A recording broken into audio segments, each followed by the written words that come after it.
It's about shifting your paradigm of what does it mean to be an advisor, what does it mean to be an advising professional, and what is academic advising and its place in higher education.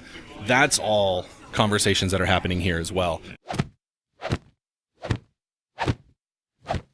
Hey, this is Matt Markin, and we're here at the 2019 Annual NACADA Conference in Louisville, Kentucky. And I'm here with Ryan Scheckel doing some interviews, and let's see how this goes. Right. Hey, Ryan, thanks for being with us. Happy to be here, thanks.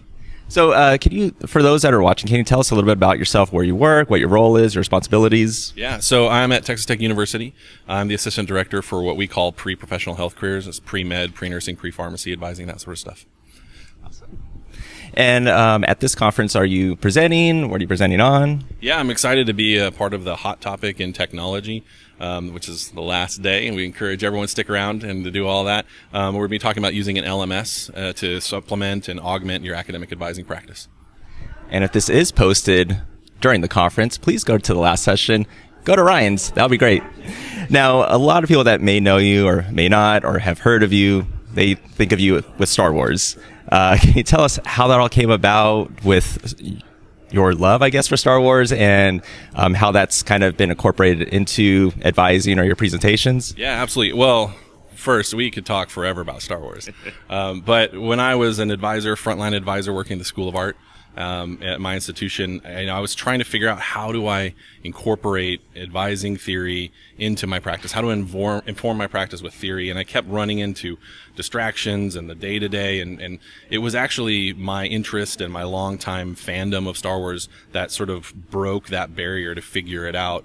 I was watching Return of the Jedi, and Darth Vader says, perhaps I can find new ways to motivate you. And I was reading the chapter in academic advising approaches. I was reading the chapter on motivational interviewing, and Darth Vader's quote and that chapter, I was like, wait a second, there's a connection here, and that, snowballed into a full presentation and the opportunity to really influence the conversation about advising theory, and how engageable it is and how easy it can be to find a connection that makes it something usable.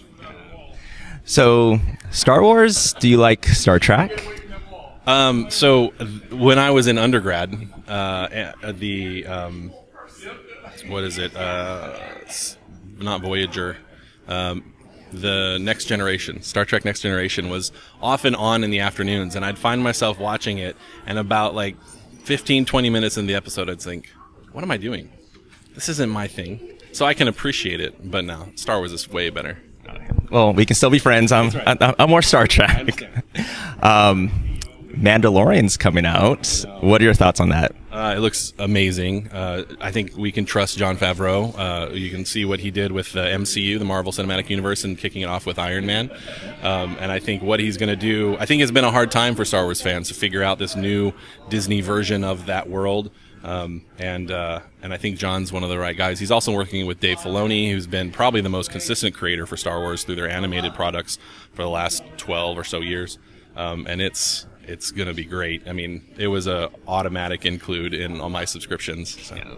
Yeah, I got the Disney Plus already, the pre one, so I'm set for 3 years. Sure. So I'm sure we'll talk more about that later. Yeah. So with people at the conference or wanting to get more involved, what advice do you have for them? Well, that's finding that connection, finding that love. It's easy when you're a full-time advising professional to focus, I think, on techniques and strategies and tips and secrets or programming, and that's great. There's a ton of opportunity here to learn about those things and with NACADA.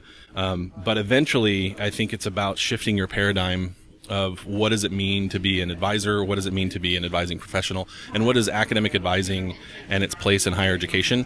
That's all conversations that are happening here as well, not just at this conference, but in NACADA and all of their many venues and opportunities to connect. And so the thing that I would encourage people is, if there's a chance, step back and get a big picture view of the more meta conversations that are happening, even if you're going to focus on some of the more tangible, practical knowledge that's being shared. Find some way or somehow to get a big picture view too of what's happening with academic advising and tertiary education, because there's some really fascinating things happening. So, well, awesome advice, and hopefully you get a little bit out of that, or a lot out of that, I should say. But thanks, Ryan. Sure, it was great. Appreciate it. All right.